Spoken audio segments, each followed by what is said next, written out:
Hey guys, അപ്പോൾ ഇന്ന് ഞാൻ നിങ്ങൾക്ക് വേണ്ടി കൊണ്ടുവന്നിരിക്കുന്ന മൂവി 1999 പുറത്തിറങ്ങിയ ദി സിക്സ്ത് സെൻസ് എന്ന് പറഞ്ഞൊരു മൂവിയാണ് നമ്മളിന്ന് എക്സ്പ്ലെയിൻ ചെയ്യാൻ പോകുന്നത്.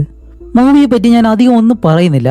നിങ്ങൾ ഈ മൂവി ആദ്യമായിട്ടാണ് കാണുന്നതെങ്കിൽ, അല്ലെങ്കിൽ ഇതുവരെയും ഈ മൂവി കണ്ടിട്ടില്ലാന്നുണ്ടെങ്കിൽ അത് ഭയങ്കര ഒരു നഷ്ടമായിരിക്കും എന്ന് മാത്രമേ പറയുന്നുള്ളൂ. അതുകൊണ്ട് നിങ്ങൾ ഈ മൂവി ആദ്യമായിട്ടാണ് കാണുന്നതെങ്കിൽ സ്കിപ്പ് ചെയ്യാതെ ആദ്യം മുതൽ അവസാനം വരെയും കാണാൻ ശ്രമിക്കുക. അതേപോലെ തന്നെ നമ്മുടെ ഈ ചാനൽ മറക്കാതെ ഒന്ന് സബ്സ്ക്രൈബ് ചെയ്ത് വെച്ചേക്കുക. അപ്പോൾ അധികമായിട്ട് വേറെ ഒന്നും പറയുന്നില്ല, നമുക്ക് എന്തായാലും നേരെ സ്റ്റോറിയിലേക്ക് പോവാം. ഈ കഥയുടെ തുടക്കത്തിൽ കല്യാണം കഴിച്ച രണ്ടുപേരെയാണ് കാണിക്കുന്നത്. ഡോക്ടർ മാൽക്കം, അതേപോലെ തന്നെ അവന്റെ ഭാര്യയായിട്ടുള്ള അന്ന. അതുകൂടാതെ ഇന്ന് രാത്രി അവരിത്തിരി ആഘോഷിക്കുന്നൊരു സമയമാണ്. ചെറിയൊരു സെലിബ്രേഷൻ, വേറൊന്നുമല്ല.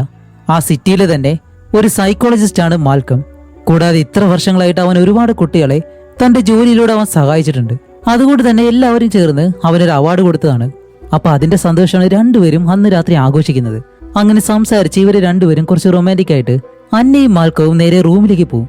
അങ്ങനെ ബെഡ്റൂമിലേക്ക് വന്ന രണ്ടുപേരും അവരുടെ ആ ഒരു സന്തോഷ നിമിഷം അത് ആഘോഷിക്കാനായിട്ട് നിൽക്കുമ്പോൾ റൂമിൽ എന്തൊക്കെയോ തട്ടിമറിഞ്ഞു കിടക്കുന്നു. ആദ്യം അവരതൊന്നും കാര്യമാക്കത്തില്ല. പിന്നീട് അന്ന അത് ശ്രദ്ധിച്ച് നോക്കുമ്പോഴത്തേക്കാണ് ആ ജനാല തകർത്തിട്ടുണ്ട്. അങ്ങനെയാണെങ്കിൽ ജനാല തകർത്ത് ആരോ ഒരാള് വീടിനകത്ത് കയറിയിട്ടുണ്ട്. ഇതാരാണെന്നറിയാൻ വേണ്ടി രണ്ടുപേരും റൂമിൽ നോക്കുമ്പോൾ അവരുടെ ബാത്റൂമിൽ ഒരു പയ്യൻ നിൽക്കുന്നു. ആ പയ്യന്റെ പേര് വിൻസെന്റ് ഗ്രേ എന്നാണ്. ഇത് കണ്ട മാൽക്കം, ഹേയ്, നിന്നെ ആരാ ഇതിനകത്തേക്ക് കയറ്റി വിട്ടത്? ഇതിനകത്തേക്ക് കയറാൻ പാടില്ല, ഇതൊരു പ്രൈവറ്റ് പ്രോപ്പർട്ടിയാണ് എന്നെല്ലാം പറയുമ്പോൾ അപ്പോഴാണ് വിൻസെന്റ് പറയുന്നത്, നിങ്ങൾക്ക് എന്നെ ഓർമ്മയില്ലേ? 10 വർഷങ്ങൾക്ക് മുന്നേ നിങ്ങൾ എന്നെ ചികിത്സിച്ചിട്ടുണ്ട്. അന്ന് പല ശബ്ദങ്ങൾ എനിക്ക് കേൾക്കാൻ കഴിയുന്നുണ്ടെന്ന് ഞാൻ നിങ്ങളോട് പറഞ്ഞിരുന്നു. പക്ഷെ നിങ്ങൾ അതൊരിക്കലും വിശ്വസിച്ചിരുന്നില്ല. കാരണം നിങ്ങൾ അന്ന് വിശ്വസിച്ചത് എൻ്റെ അച്ഛനും അമ്മയും ഡിവോഴ്സ്ഡ് ആയതിനു ശേഷം അതിന്റെ ഡിപ്രഷനിലാണ് എനിക്കതെല്ലാം സംഭവിച്ചത് എന്ന് പറഞ്ഞ് നിങ്ങളത് വലിയ കാര്യമാക്കില്ല. പക്ഷെ ഇപ്പോഴും എനിക്ക് ആ ശബ്ദങ്ങൾ കേൾക്കാൻ കഴിയും. ആ കാര്യം ഇപ്പോഴും എന്നെ ഫോളോ ചെയ്യുന്നുണ്ട്. അതുകൊണ്ട് തന്നെ ആ ദേഷ്യം അവൻ ഇപ്പോഴും ഉണ്ട്. 10 വർഷമായിട്ടും അവൻ ആ ട്രോമയിൽ നിന്ന് ഒരു മാറ്റവും സംഭവിച്ചിട്ടില്ല. പക്ഷെ മാൽക്കമിനെ 10 വർഷങ്ങൾക്ക് മുന്നേ നടന്ന കാര്യമൊന്നും അവന് ഓർമ്മയില്ല. അതുകൊണ്ട് തന്നെ മാൽക്കവും അന്നയും നല്ലതുപോലെ പേടിച്ച് അവനെ നോക്കി നിൽക്കുമ്പോൾ വിൻസെന്റിന്റെ കയ്യിൽ ഒരു തോക്കുണ്ടായിരുന്നു. അവൻ ഇത്രയും വർഷം വെയിറ്റ് ചെയ്തു, പക്ഷെ ഇനി ഒരിക്കലും കഴിയത്തില്ല എന്ന് പറഞ്ഞ് ആ തോക്കെടുത്ത് മാൽക്കമിന്റെ വയറിലേക്ക് ഷൂട്ട് ചെയ്യും. ഇത് കണ്ട അന്ന ഓടി അവന്റെ അടുത്തേക്ക് ചെന്നിരുന്ന് കരയാണ്. അവരുടെ നല്ലൊരു ദിവസം ഇവിടെ വെച്ച് അവസാനിക്കാൻ പോവാണ്. എന്നിട്ട് വിൻസെന്റ് ആ തോക്കെടുത്ത് അവന്റെ തലയിലേക്ക് വെച്ച് അവനും അവന്റെ ജീവിതം അവിടെ വെച്ച് അവസാനിപ്പിക്കുന്നു. അങ്ങനെ അവിടെ സീൻ കട്ട് ചെയ്ത് അടുത്തത് കാണിക്കുമ്പോൾ ഇപ്പോൾ നമ്മുടെ മാൽക്കം തന്റെ പേഷ്യന്റ് ആയിട്ടുള്ള പുതിയൊരു പയ്യന്റെ കേസ് ഫയലെടുത്ത് വായിക്കാണ്. അതുമല്ല അവൻ ഉള്ളിൽ ചിന്തിക്കുന്നുണ്ട്, വിൻസെന്റിന് സംഭവിച്ചതുപോലെ തന്നെ ഇനി ഒരു കുട്ടിക്കും ഈ അവസ്ഥ സംഭവിക്കരുത്. അതുകൊണ്ട് തന്നെ അവൻ ചികിത്സിക്കുന്ന ഓരോ കുട്ടികളെയും നല്ലതുപോലെ തന്നെ അവൻ നിരീക്ഷിക്കുന്നുണ്ട്. അങ്ങനെ മാൽക്കം ഒരു കുട്ടിയുടെ വീടിന് മുന്നിലിരിക്കുമ്പോൾ അപ്പോഴാണ് ഒരു ചെറിയ പയ്യൻ വീട്ടിൽ നിന്ന് വീട്ടിലേക്ക് ഇറങ്ങി വരുന്നത്. അവന്റെ പേര് കോൾ എന്നാണ്. വിൻസെന്റിനെ പോലെ തന്നെയാണ് കോളിനും ചില സിംറ്റംസ് ഉണ്ട്. അതുകൊണ്ട് തന്നെ കോളിനടുത്തേക്ക് വരുമ്പോൾ കോള് വീട്ടിൽ നിന്ന് വെളിയിലേക്ക് ഇറങ്ങി മറ്റാരെയും നോക്കാതെ പെട്ടെന്ന് അവിടെ നിന്ന് വേഗതയിലേക്ക് ഓടാൻ തുടങ്ങാണ്. കൂടാതെ മറ്റൊരു കാര്യമുണ്ട്, കോളിന്റെ മാതാപിതാക്കളും ഇപ്പോൾ ഡിവോഴ്സ്ഡ് ആണ്. അപ്പോൾ ഓടിപ്പോകുന്ന കോളിനെ മാൽക്കം ഫോളോ ചെയ്യുന്നുണ്ട്. അവസാനം കോൾ ഓടി ചെല്ലുന്നത് ഒരു ചർച്ചിനകത്തേക്കാണ്. മാൽക്കം ആ ചർച്ചിനുള്ളിലേക്ക് കയറി നോക്കുമ്പോൾ കോൾ അവിടെ ഇരുന്നിട്ട് അവന്റെ കയ്യിലുള്ള ഒരു ചെറിയ പാവയുണ്ട്.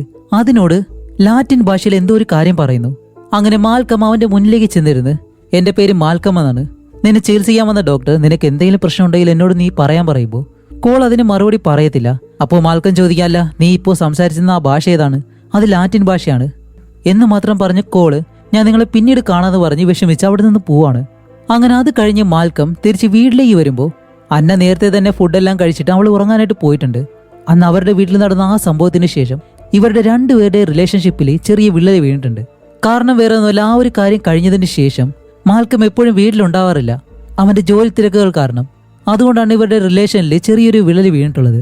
അങ്ങനെ മാൽക്കം നേരെ താഴത്തെ റൂമിന്റെ അടുത്തേക്ക് ചെന്ന് അവന്റെ വർക്കിംഗ് റൂമുണ്ട് അവിടേക്ക് പോവാണ്. അവിടെ വന്ന് അവന്റെ പേഴ്സണലായിട്ടുള്ള ഡ്രോയർ ഉണ്ട്, അത് തുറക്കാൻ ശ്രമിക്കുമ്പോൾ അത് തുറക്കാൻ കഴിയുന്നില്ല. അങ്ങനെ അവിടെ വന്നിട്ട് ഒരു ലാറ്റിൻ ഡിക്ഷണറി ഉണ്ട്, അതെടുത്ത് കോളെന്ന് പറഞ്ഞ ചെറിയ പയ്യൻ അവിടെ വെച്ച് എന്താണ് പറഞ്ഞത് എന്നറിയാൻ വേണ്ടി അതിങ്ങനെ തർജ്ജമ ചെയ്ത് നോക്കുമ്പോൾ എന്താണോ പറഞ്ഞതെന്ന് വെച്ചാല്, ഞാൻ എൻ്റെ ഉൾ മനസ്സിൽ നിന്ന് നിങ്ങളോട് പ്രാർത്ഥിക്കുകയാണ് ദൈവമേ എന്നാണോ പറഞ്ഞിട്ടുള്ളത്. അങ്ങനെയാണെങ്കിൽ അവൻ എന്തോ ഒരു കാര്യം സംഭവിച്ചിട്ടുണ്ട് എന്ന് മാത്രം മാൽക്കമിന് മനസ്സിലായി. അങ്ങനെ അത് കഴിഞ്ഞ അടുത്ത ദിവസം മാൽക്കം കോളിന്റെ വീട്ടിലേക്ക് പോവാണ്. എന്നിട്ട് അവന്റെ അമ്മയുടെ മുന്നിലിരുന്ന് കോള് വരാൻ വേണ്ടി ഇങ്ങനെ വെയിറ്റ് ചെയ്യുന്നു. അങ്ങനെ സ്കൂൾ കഴിഞ്ഞിട്ട് കോള് നേരെ അകത്തേക്ക് വരുമ്പോൾ ഒരു സാധാരണ കുട്ടി സ്കൂളിൽ ഒരു പ്രശ്നം ഉണ്ടാകത്തില്ല.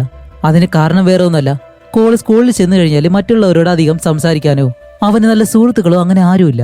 മറ്റുള്ളവർക്ക് കോള് ഒരു സ്ട്രേഞ്ച് ആയിട്ടുള്ള സ്റ്റുഡന്റ് ആണ്. ഇതുകൊണ്ട് തന്നെ കോള് മാൽക്കമിനോട് പറയുന്നുണ്ട്, എന്റെ പ്രശ്നങ്ങൾ ഒരിക്കലും പരിഹരിക്കാനായിട്ട് നിങ്ങളെ കൊണ്ട് കഴിയത്തില്ല. അത് കഴിഞ്ഞ് മാൽക്കം നേരെ പോകുന്നത് ഒരു റെസ്റ്റോറന്റിലേക്കാണ്. എന്താന്ന് വെച്ചാല് ഇന്ന് മാൽക്കമിന്റെ അന്നയുടെയും ആനിവേഴ്സറിയാണ്. അതുമല്ല അവൻ ചെല്ലുന്നത് ലേറ്റ് ആയിട്ടാണ്. അവിടേക്ക് ചെല്ലുമ്പോൾ അന്ന ആ ടേബിളിലിരിക്കുന്നതും പെട്ടെന്ന് അടുത്തേക്ക് ചെന്നിട്ട് സോറി അന്ന, വരാനായിട്ട് കുറച്ച് ലേറ്റ് ആയിപ്പോയി, എനിക്കൊരു പയ്യനെ നോക്കണമായിരുന്നു എന്നെല്ലാം പറഞ്ഞ് അവളോട് സോറി പറയാൻ ശ്രമിക്കുന്നുണ്ടെങ്കിലും അവൾ അതൊന്നും മൈൻഡ് ചെയ്യാതെ അങ്ങനെ ആ ബില്ലും എടുത്ത്, അപ്പോൾ വെയിട്രസ് അവിടേക്ക് വന്നിട്ട് ബില്ല് വെക്കുന്നുണ്ട്. ആ ബില്ല് പോലും അവനെ കൊണ്ട് എടുപ്പിക്കാതെ അതും എടുത്ത് ഹാപ്പി ആനിവേഴ്സറി എന്ന് പറഞ്ഞ് അവൾ അവന്റെ മുഖത്ത് പോലും നോക്കാതെ നടന്നങ്ങ് പോകുന്നു. അത് കഴിഞ്ഞ അടുത്ത ദിവസം കോളിന്റെ വീട്ടിൽ കാണിക്കുമ്പോൾ അവന്റെ അമ്മ രാവിലെ തന്നെ എഴുന്നേറ്റ് അവന്റെ തുണിയെല്ലാം വാഷിംഗ് മെഷീനിൽ കൊണ്ടിട്ടിട്ട് അത് കഴിഞ്ഞ് നേരെ കിച്ചണിലേക്ക് വരുമ്പോൾ കിച്ചണിലെ ആ ഒരു കബോർഡുകളുണ്ടല്ലോ അതിന്റെ എല്ലാത്തിന്റെയും ഡോർ തുറന്നിട്ടേക്കാണ്. അങ്ങനെ അവന്റെ മുന്നിൽ നിന്നിട്ട് ഇതെല്ലാം നീയാണ് ചെയ്തതെന്നറിയാം, എന്തുകൊണ്ടാണ് ചെയ്തതെന്ന് ചോദിക്കുമ്പോൾ അതിന് മറുപടി പറയാതെ കോള് പെട്ടെന്ന് വെളിയിലേക്ക് ഇറങ്ങിപ്പോവും. അങ്ങനെ കോള് പോയതിനു ശേഷം അവന്റെ അമ്മ അവന്റെ റൂമിലേക്ക് വന്നിട്ട് അവിടെയുള്ള ചിത്രങ്ങളെല്ലാം ഇങ്ങനെ നോക്കുമ്പോഴത്തേക്കാണ് ആ ചിത്രങ്ങളിലെ എല്ലാ ചിത്രങ്ങളിലും ഒരു ഭാഗത്ത് മാത്രം ഒരു പ്രത്യേക വെളിച്ചം കാണുന്നുണ്ട്. അതെന്തുകൊണ്ടാണെന്ന് അവർക്ക് അറിയത്തില്ല. അതിപ്പോഴാണ് അവർ സത്യത്തിൽ ശ്രദ്ധിക്കുന്നത് തന്നെ. അത് കഴിഞ്ഞ് വെളിയിൽ കാണിക്കുമ്പോൾ മാൽക്കം കോളിനോട് സംസാരിച്ചിങ്ങനെ പോവാണ്. അപ്പോൾ കോള് പറയുന്നുണ്ട് സ്കൂളിലുള്ള എല്ലാവരും ഞാനൊരു ഭ്രാന്ത കുട്ടിയാണെന്നാണ് പറയുന്നത് എന്ന് പറയുമ്പോൾ മാൽക്കം പറയും ഒരിക്കലും അങ്ങനെയല്ല, അവരെല്ലാം അങ്ങനെ പറയുന്നുണ്ടെങ്കിലും നീയായിട്ട് ഒരിക്കലും നിന്നെപ്പറ്റി അങ്ങനെ മോശമായിട്ട് ചിന്തിക്കരുത് എന്നെല്ലാം അവന് മോട്ടിവേഷൻ ആവുന്ന രീതിയിൽ കുറച്ച് കാര്യങ്ങളൊക്കെ പറയുന്നുണ്ട്. അങ്ങനെ അതെല്ലാം കേൾക്കുമ്പോൾ കോളിനെ മാൽക്കമിനെ ചെറിയ രീതിയിൽ ഇഷ്ടപ്പെട്ട് തുടങ്ങുന്നുണ്ട്. അത് കഴിഞ്ഞ് അവൻ സ്കൂളിലിരിക്കുമ്പോൾ ക്ലാസ്സിലെ ഹിസ്റ്ററി ടീച്ചർ ഈ കുട്ടികളോട് എല്ലാവരോടും ഒരു ചോദ്യം ചോദിക്കുകയാണ്. നിങ്ങളിപ്പോൾ ഇരിക്കുന്ന ഈ സ്കൂൾ ബിൽഡിംഗ് ഇല്ലേ, ഇത് 100 വർഷങ്ങൾക്ക് മുന്നേ എന്തായിരുന്നു എന്നറിയോ എന്നെല്ലാവരോടും ചോദിക്കുമ്പോൾ മറ്റു കുട്ടികൾക്കൊന്നും ആ കാര്യം അറിയത്തില്ലല്ലോ. അതൊരു കഥയായിട്ട് തന്നെ ബാക്കിയുള്ളവർക്ക് പറഞ്ഞു കൊടുക്കാൻ വേണ്ടിയിട്ടാണ് ഈ ടീച്ചർ അങ്ങനെ പറയുന്നത്. പക്ഷെ കോള് മാത്രം കൈവക്കും. ആ ടീച്ചർ ചോദിക്കും, ശരി കോൾ നീ പറയ്, എന്തായിരുന്നു ഈ സ്ഥലം? 100 വർഷങ്ങൾക്ക് മുന്നേ ഈ സ്ഥലം എല്ലാവരെയും തൂക്കിക്കൊല്ലുന്നൊരു സ്ഥലമായിരുന്നു. ഇത് കേട്ട ടീച്ചർ പറയും, നീ പറഞ്ഞത് തെറ്റാണ്, നിന്നെ പേടിപ്പിക്കാൻ വേണ്ടി ആരോ ഒരാൾ കള്ളം പറഞ്ഞതാണ്, ഒരിക്കലും അങ്ങനെയല്ല എന്ന് പറയുമ്പോൾ കോള് പറയും, ഇല്ല ഞാൻ പറഞ്ഞതാണ് സത്യം, ഇതാണ് സത്യം എന്ന് വീണ്ടും വീണ്ടും ഇങ്ങനെ പറയുമ്പോൾ ഇത് കേട്ട ആ ടീച്ചറിന് നല്ല ദേഷ്യം വന്ന് അവന്റെ ടേബിളിൽ ഇങ്ങനെ അടിക്കുന്നു. അപ്പോൾ ടീച്ചർ വിചാരിക്കുന്നത് കോളിന് ഇതുപോലെ ഭ്രാന്താണെന്ന് പറഞ്ഞിട്ട് അവനെ കൗൺസിലറിന്റെ അടുത്തേക്ക് പറഞ്ഞു വിടും. അവിടെ ചെല്ലുമ്പോൾ മാൽക്കമാണ് അവനെ കൗൺസിലിംഗ് ചെയ്യാൻ വന്നിട്ടുള്ളത്. എന്നിട്ട് അവനെ സമാധാനപ്പെടുത്താൻ വേണ്ടി എന്തൊക്കെയോ സംസാരിക്കുന്നുണ്ട്. പക്ഷെ കോള് അത് കേൾക്കുന്നില്ല. അത് കഴിഞ്ഞ് മാൽക്കം തിരിച്ച് വീട്ടിലേക്ക് വരുന്നു. വീട്ടിൽ വരുമ്പോഴത്തേക്കാണ് ഹാളില് അവരുടെ കല്യാണ ആൽബം ഉണ്ടല്ലോ അത് പ്ലേ ചെയ്തേക്കാണ്. പക്ഷെ അവിടെ വേറെ ആരും കാണാനില്ല. അപ്പോഴാണ് അവൻ നല്ലതുപോലെ തന്നെ ഒരുപാട് നേരം ആ ഒരു കല്യാണ വീഡിയോ ഇങ്ങനെ കണ്ടിട്ട് അത് കഴിഞ്ഞ് ആ ഒരു സന്തോഷത്തിൽ നേരെ മുകളിലേക്ക് തന്റെ ഭാര്യയായിട്ടുള്ള അന്നയുടെ അടുത്തേക്ക് ചെല്ലും. അവളാണെങ്കിലോ ഇപ്പോൾ ബാത്റൂമിൽ നിന്ന് കുളിക്കുകയാണ്. അങ്ങനെ അവളെ നോക്കിയിട്ട് അടുത്തുള്ള സെൽഫിലേക്ക് നോക്കുമ്പോൾ അവിടെ ഒരു ടാബ്ലറ്റ് ഉണ്ട്. ഈ ഡിപ്രഷന് വേണ്ടിയിട്ട് യൂസ് ചെയ്യുന്നൊരു ടാബ്ലറ്റ് ആണത്. എന്തുകൊണ്ടാണെന്ന് മാൽക്കമിന് മനസ്സിലായി. കാരണം അവൻ വീട്ടിലില്ല, അവൾ എപ്പോഴും ഒറ്റയ്ക്കാണ്, രണ്ടുപേരും പിണക്കത്തിലാണല്ലോ, അതുകൊണ്ടായിരിക്കും അവൾ അത് യൂസ് ചെയ്യുന്നത് എന്ന് മനസ്സിലാക്കിയ മാൽക്കം നേരെ താഴേക്ക് വന്ന് അവന്റെ പേഴ്സണൽ ഡ്രോയർ വീണ്ടും തുറക്കാൻ ശ്രമിക്കുമ്പോൾ അത് കഴിയുന്നില്ല. അതേസമയം ഇവിടെ കോളിന്റെ ഫ്രണ്ടിന്റെ ബർത്ത്ഡേ പാർട്ടിയാണ്. അവിടേക്ക് കോളും അവന്റെ അമ്മയും ബാക്കി ഒരുപാട് കുട്ടികളുണ്ട്, എല്ലാവരും ആ വീട്ടിലുണ്ട്.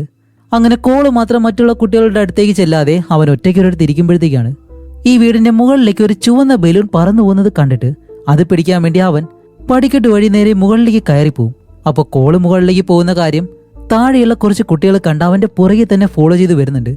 നേരെ മുകളിലേക്ക് ചെല്ലുമ്പോൾ അവിടെ ചെറിയൊരു റൂമുണ്ട്. അവിടെ ചെല്ലുന്നതും താഴെയുള്ള കുട്ടികൾ ഓടി വന്ന് കോള് മറ്റുള്ള കുട്ടികളോട് അടുക്കാതെ സ്ട്രേഞ്ചറായിട്ടാണല്ലോ പെരുമാറുന്നത്. അതുകൊണ്ട് തന്നെ അവനെ പിടിച്ച് ആ റൂമിനകത്ത് പൂട്ടിയിടും. കോൾ അതിനകത്ത് കടന്ന് പേടിച്ച് നല്ലതുപോലെ കരഞ്ഞു വിളിക്കും. കുറെ കഴിയുമ്പോഴാണ് കോളിന്റെ അമ്മ ഈ ശബ്ദം കേട്ട് നേരെ മുകളിലേക്ക് വന്ന് ആ റൂം തുറന്നു നോക്കുമ്പോൾ കോള് ബോധമില്ലാതെ ഇങ്ങനെ കിടക്കാണ്. അത് കഴിഞ്ഞ് കോളിനെ നേരെ ഹോസ്പിറ്റലിലേക്ക് കൊണ്ടുപോകും. അപ്പോൾ ഡോക്ടർ പരിശോധിച്ചിട്ട് പറയുന്നുണ്ട്, നിങ്ങളുടെ മകന് കുഴപ്പമൊന്നുമില്ല, അവൻ ഓക്കെയാണ്, പക്ഷേ അവന്റെ ശരീരത്തിന്റെ പല ഭാഗങ്ങളും മുറിഞ്ഞിരിപ്പുണ്ട് എന്ന് പറഞ്ഞിട്ട് സംശയത്തോടെ അവന്റെ അമ്മയാണ് നോക്കുന്നത്. അങ്ങനെ സംശയിച്ച് നോക്കുമ്പോൾ കോളിന്റെ അമ്മ ദേഷ്യപ്പെട്ട് ഡോക്ടറിനോട് തന്നെ സംസാരിക്കുന്നുണ്ട്. ഏയ് എന്നെ കണ്ടു കഴിഞ്ഞാൽ ഒരു കുട്ടിയെ ഉപദ്രവിക്കുന്ന പോലെയാണ് തോന്നുന്നത് എന്ന് പറഞ്ഞ് നല്ലതുപോലെ ദേഷ്യപ്പെട്ട് സംസാരിക്കുമ്പോൾ ഇതെല്ലാം കേട്ട മാൽക്കം അവിടെ തന്നെ ഇരിപ്പുണ്ട്. അങ്ങനെ അത് കഴിഞ്ഞ് കോളിന്റെ വീട്ടില് അവൻ കട്ടിലിൽ കിടക്കാണ്. ഇതുവരെ അവൻ ഉറങ്ങിയിട്ടില്ല. അപ്പോഴാണ് മാൽക്കം അവിടേക്ക് വന്നിട്ട്, എന്ത് പറ്റിക്കോൾ, ഉറങ്ങാൻ കഴിയുന്നില്ലേ? ശരി, നിനക്ക് ഉറങ്ങാൻ വേണ്ടി ഞാൻ ഒരു കഥ പറഞ്ഞുതരാം. ഒരു രാജ്യത്ത് ഒരു രാജാവ് ഉണ്ടായിരുന്നു എന്ന് പറയുമ്പോൾ ഈ കഥയൊന്നും എനിക്ക് വേണ്ട, നിങ്ങളെ കണ്ടിട്ട് വളരെ വിഷമുള്ള ഒരാളാണെന്ന് തോന്നുന്നു, നിങ്ങളുടെ കഥ തന്നെ എനിക്ക് പറഞ്ഞുതരാൻ പറയുമ്പോൾ ഓക്കെ, അതാണ് നിനക്ക് സന്തോഷമെങ്കിൽ അത് തന്നെ ഞാൻ പറഞ്ഞുതരാം. ഒരു നാട്ടിലെ മാൽക്കം എന്ന് പറഞ്ഞൊരു ഡോക്ടർ ഉണ്ടായിരുന്നു. അവൻ കുട്ടികളെ നല്ലതുപോലെ തന്നെ നോക്കണമെന്ന് ആഗ്രഹിച്ച ഒരു നല്ല ഡോക്ടറായിരുന്നു. തന്റെ ജോലിക്ക് വേണ്ടി തന്റെ ഫാമിലിയുടെ കാര്യം പോലും തിരക്കാതെ അവൻ ജോലിയിൽ ശ്രദ്ധ കേന്ദ്രീകരിച്ചു. അങ്ങനെ ഒരു ദിവസമാണ് അവൻ ഒരു കുട്ടിയെ മാത്രം നല്ലതുപോലെ നോക്കാൻ കഴിഞ്ഞില്ല. 10 വർഷങ്ങൾക്ക് ശേഷം ആ കുട്ടി വളർന്നു വലുതായി. തിരിച്ച് അവനോട് പ്രതികാരം ചെയ്യാനായിട്ട് വന്നു. ആ പ്രതികാരത്തിൽ അവന്റെ ഭാര്യയും അവനുമായിട്ട് വേർപിരിഞ്ഞു. ഇപ്പോ അവന്റെ ഭാര്യ പോലും അവനോട് മിണ്ടുന്നില്ല. ഇപ്പോ മാൽക്കം മറ്റൊരു കുട്ടിയെ ചികിത്സിക്കാൻ പോവാണ്. തന്റെ പഴയ പേഷ്യൻ്റായിട്ടുള്ള ആ ഒരു കുട്ടിക്ക് സംഭവിച്ച കാര്യം ഒരിക്കലും ഈ കുട്ടിക്ക് സംഭവിക്കാൻ പാടില്ല എന്നുള്ള ശ്രദ്ധയിൽ അവനെ നല്ലതുപോലെ നോക്കാൻ തുടങ്ങി. പക്ഷെ ഒരിക്കലും അവനെ കൊണ്ട് അത് കഴിയുന്നില്ല എന്ന് പറയുമ്പോൾ കോളിന് മനസ്സിലായി തന്നെ പറ്റി തന്നെയാണ് അവൻ പറയുന്നതെന്ന്. ഇത് കേൾക്കുമ്പോൾ കോളിന് തന്നെ നല്ല വിഷമമുണ്ട്. ഇത്രയും മനസ്സ് തുറന്ന് മാൽക്കം സംസാരിച്ചത് കൊണ്ട് തന്നെ കോളും അവനോട് ഫ്രീ ആയിട്ട് സംസാരിക്കാൻ തുടങ്ങാണ്. എന്നിട്ടാണ് കോള് അവനെ പറ്റിയുള്ളൊരു കാര്യം മാൽക്കമിനോട് പറയാൻ പോകുന്നത്. എന്നെ പറ്റിയുള്ളൊരു രഹസ്യം ഞാൻ നിങ്ങളോട് പറയാന്ന് പറയുമ്പോൾ ഓക്കെ പറയ് എന്ന് ചോദിക്കുന്നതും കോള് പറയുന്നത് വേറെ ഒന്നുമല്ല, എന്നെ കൊണ്ട് മരിച്ച ആളുകളെ കാണാൻ കഴിയും. പ്രേതങ്ങളെ കാണുന്നത് സ്വപ്നത്തിലാണോ എന്ന് ഹീറോ ചോദിക്കുമ്പോൾ അല്ല, യഥാർത്ഥമായിട്ട് മരിച്ച ആളുകള് മനുഷ്യനെ പോലെ തന്നെ നടന്നു പോകുന്നത് എനിക്ക് കാണാൻ കഴിയും. പക്ഷെ അവര് മരിച്ചുപോയെന്ന് ഒരിക്കലും അവർക്ക് തന്നെ അറിയത്തില്ല. മരിച്ചുപോയവർ ജീവിക്കുന്ന സമയത്ത് അവരെന്താണോ കാണാൻ ആഗ്രഹിക്കുന്നത് അത് മാത്രമേ അവർക്ക് കാണാൻ കഴിയത്തുള്ളൂ. നമ്മൾ കാണുന്നതൊന്നും ഒരിക്കലും അവർക്ക് കാണാൻ കഴിയത്തില്ല. അപ്പോൾ മാൽക്കം ചോദിക്കും, അല്ല നീ എപ്പോഴൊക്കെയാണ് ആ പ്രേതങ്ങളെ കാണുന്നത് എന്ന് ചോദിക്കുമ്പോൾ എല്ലാ ദിവസവും ഞാൻ അവരെ കാണാറുണ്ട്. ഇത് ഞാൻ മറ്റുള്ളവരോട് പറഞ്ഞു കഴിഞ്ഞാൽ ഒരിക്കലും ആരും വിശ്വസിക്കില്ല, അതുകൊണ്ട് നിങ്ങളിത് വിശ്വസിക്കണം. ഇത് വേറെ ആരോട് നിങ്ങൾ പറയരുതെന്ന് പറയുമ്പോൾ ഓക്കെ എന്ന് പറഞ്ഞിട്ട് അവനിപ്പോൾ ഉറങ്ങാനായിട്ട് കിടക്കാണ്. അങ്ങനെ അവനെ ഉറക്കിയതിനു ശേഷം മാൽക്കം അവിടെ നിന്ന് പോയതിന് ശേഷം കുറെ കഴിഞ്ഞ് കോള് മൂത്രം ഒഴിക്കാനായിട്ട് വെളിയിലേക്ക് ഇറങ്ങാണ്. അങ്ങനെ നേരെ ബാത്റൂമിനടുത്തേക്ക് വന്ന് മൂത്രം ഒഴിക്കുന്ന സമയത്താണ് അവന്റെ പിറകിലൂടെ ആരും നടന്നിങ്ങനെ പോകുന്നു. അങ്ങനെ അത് ആരാണെന്നറിയാതെ കോള് നേരെ കിച്ചണിലേക്ക് ചെല്ലുമ്പോൾ അത് തിരിഞ്ഞു നിൽക്കാണ്. അവന്റെ അമ്മയാണെന്ന് വിചാരിച്ചിങ്ങനെ വിളിക്കുമ്പോൾ അതൊരു പ്രേതമായിരുന്നു. പെട്ടെന്ന് ആ സ്ത്രീ തിരിഞ്ഞു നിന്ന് അവരുടെ കൈ കാണിച്ച് അതിൽ മുറിവുണ്ട്. എന്നിട്ട് കോളിനെ നോക്കിയിട്ട് അത് അവരുടെ ഭർത്താവാണെന്ന് പറഞ്ഞ് നീ എന്തുകൊണ്ട് എന്നോട് അത് ചെയ്തതെന്ന് പറഞ്ഞിട്ട് കോളിന്റെ പുറകെ ഓടുന്നതും കോള് പേടിച്ച് തന്റെ റൂമിലേക്ക് ചെന്നിട്ട് അവ പേടിക്കുന്ന സമയത്തെല്ലാം ഒളിച്ചിരിക്കാൻ വേണ്ടി ചെറിയൊരു വീടുണ്ടാക്കി വെച്ചിട്ടുണ്ട്. അതിനകത്തേക്ക് കയറി പേടിച്ചിങ്ങനെ ഇരിക്കുകയാണ്. എന്നിട്ട് ദൈവത്തിനോട് പ്രാർത്ഥിക്കുകയെല്ലാം ചെയ്യുന്നുണ്ട്. അങ്ങനെ അത് കഴിഞ്ഞ അടുത്ത ദിവസം കോള് ക്ലാസ് എല്ലാം കഴിഞ്ഞ് സ്കൂളിലൂടെ നടന്നു വരുമ്പോൾ മാൽക്കം അവന്റെ കൂടെ തന്നെയുണ്ട്. രണ്ടുപേരും നല്ലതുപോലെ തന്നെ സംസാരിച്ചപ്പോൾ നല്ല സുഹൃത്തുക്കളാണ്. നടന്നിങ്ങനെ വരുമ്പോഴത്തേക്കാണ് ഒരു ഭാഗത്തെത്തുമ്പോൾ കോൾ അവിടെ തന്നെ നിൽക്കുന്നു. അപ്പോൾ മാൽക്കം തിരിഞ്ഞിട്ട് എന്തു പറ്റി എന്ന് ചോദിക്കുമ്പോൾ കോള് മറ്റൊരു വശത്തേക്ക് നോക്കുന്ന സമയത്താണ് അവിടെ 3 പേരെ കെട്ടിത്തൂക്കിയിട്ടേക്കാണ്. അതുമല്ല, ഇതിനു മുന്നേ തന്നെ കോള് പറഞ്ഞിരുന്നല്ലോ ഈ സ്കൂള് മറ്റുള്ളവരെ തൂക്കിക്കൊല്ലാൻ ഉപയോഗിക്കുന്ന ഒരു സ്ഥലമായിരുന്നെന്ന്. അപ്പോൾ മാൽക്കം ചോദിക്കും, നീ ഇപ്പോഴും അത് കാണുന്നുണ്ടോ എന്ന് ചോദിക്കുമ്പോൾ അതെ ഞാൻ കാണുന്നുണ്ടെന്ന് പറയുമ്പോൾ ഓക്കെ നിനക്ക് എന്തായാലും ഒരു കുഴപ്പവും സംഭവിക്കില്ല എന്ന് പറഞ്ഞ് അവനെ ധൈര്യപ്പെടുത്തി അവിടെ നിന്ന് കൊണ്ടുപോവാണ്. അത് കഴിഞ്ഞ് കോള് തന്റെ വീട്ടില് അവന്റെ അമ്മയോടൊപ്പം ഇരുന്ന് ആഹാരം കഴിക്കുന്നു. അപ്പോഴാണ് അവന്റെ അമ്മ പറയുന്നത്, കോൾ നിന്റെ മുത്തശ്ശിയുടെ ഓർമ്മയായിട്ട് എന്റെ കയ്യിൽ ഒരേ ഒരു കാര്യം മാത്രമേ ഉള്ളായിരുന്നു, അതൊരു ജോലാണ്. അതെന്തിനാ നീ നിന്റെ ഡ്രോയറിൽ എടുത്ത് വെച്ചേക്കുന്നത്? അത് ഞാൻ അറിയാതെ എന്ന് ചോദിക്കുമ്പോൾ കോള് പറയും, ഇല്ലമ്മ ഞാൻ ഒരിക്കലും അങ്ങനെയൊന്നും ചെയ്തില്ല എന്ന് പറയുമ്പോൾ കോളിന്റെ അമ്മ പറയും, വീണ്ടും വീണ്ടും എന്നോട് കള്ളം പറയരുത്, ശരി എന്തായാലും നീ പോയി കിടന്ന് ഉറങ്ങ് എന്ന് പറഞ്ഞ് കോളിനെ അവിടെ നിന്ന് പറഞ്ഞു വിടുന്നു. അങ്ങനെ കോള് നടന്ന് തന്റെ റൂമിനടുത്തേക്ക് ചെല്ലുമ്പോൾ അവരുടെ വീട്ടിൽ വളർത്തുന്ന ആ നായ പേടിച്ച് കരഞ്ഞുകൊണ്ട് മറ്റൊരു വശത്തേക്ക് ഓടിയിങ്ങനെ പോവാണ്. എന്തുകൊണ്ടായി നായ പോകുന്നത് എന്ന് പറഞ്ഞ് കോള് തിരിഞ്ഞു നിൽക്കുമ്പോൾ അവന്റെ റൂമിനുള്ളിലേക്ക് ഒരു പയ്യനിങ്ങനെ നടന്നു പോകുന്നു. അപ്പൊ കോള് പെട്ടെന്ന് തിരിഞ്ഞിട്ട് റൂമിലേക്ക് നടന്നു പോകുമ്പോൾ ആ പയ്യൻ തിരിച്ചു വന്നിട്ട് ഹേയ് അകത്തേക്ക് വാ, ഞാൻ നിനക്കൊരു കാര്യം കാണിച്ചു തരാന്ന് പറഞ്ഞ് അകത്തേക്ക് തിരിയുമ്പോൾ അവന്റെ തല പൊളിഞ്ഞിരിക്കുന്നു. അപ്പോഴാണ് മനസ്സിലാവുന്നത് ആ പയ്യനും ഒരു പ്രേതമാണ്. ഇതുകൂടി കാണുന്ന കോള് നേരെ അവന്റെ അമ്മയുടെ അടുത്തേക്ക് ചെന്നിട്ട് അമ്മയ്ക്ക് എന്നോട് ദേഷ്യമാണെന്ന് എനിക്കറിയാം, എന്നിരുന്നാലും ഞാൻ ഇന്ന് അമ്മയോടൊപ്പം കിടന്നോട്ടെ എന്ന് ചോദിക്കുമ്പോൾ ഹേയ് എനിക്ക് നിന്നോട് ദേഷ്യമൊന്നുമില്ല എന്ന് പറഞ്ഞ് അവനെ കെട്ടിപ്പിടിച്ച് അവനെ സമാധാനിപ്പിക്കുകയാണ്. എന്നിട്ട് അവന്റെ അമ്മയെ നല്ലതുപോലെ കരയുന്നുണ്ട്. അങ്ങനെ അത് കഴിഞ്ഞ് അന്നയെ കാണിക്കുമ്പോൾ അവൾ ജോലി ചെയ്യുന്ന സ്ഥലം അവിടെയാണെങ്കിൽ ഒരു പയ്യൻ ഇപ്പോൾ ജന്മനാളാണ്, അവന് സമ്മാനമായിട്ടൊരു കാര്യം കൊടുക്കുമ്പോൾ അവൻ അത് കണ്ട് നല്ലതുപോലെ ഹാപ്പി ആവുന്നുണ്ട്. അതും കൂടാതെ അവൻ പെട്ടെന്ന് അന്നയെ കെട്ടിപ്പിടിക്കുമ്പോഴത്തേക്കാണ് ഒരു കാര്യം മനസ്സിലാവുന്നത്, അന്നയ്ക്ക് അവനോട് ചെറിയ ഇഷ്ടമുണ്ട്. അതുകൊണ്ട് തന്നെ ഇവർ രണ്ടുപേരും പെട്ടെന്ന് കിസ് ചെയ്യാനായിട്ട് വരുന്ന സമയത്ത് അവിടെയുള്ള ജനാല അങ്ങ് തകരുന്നു.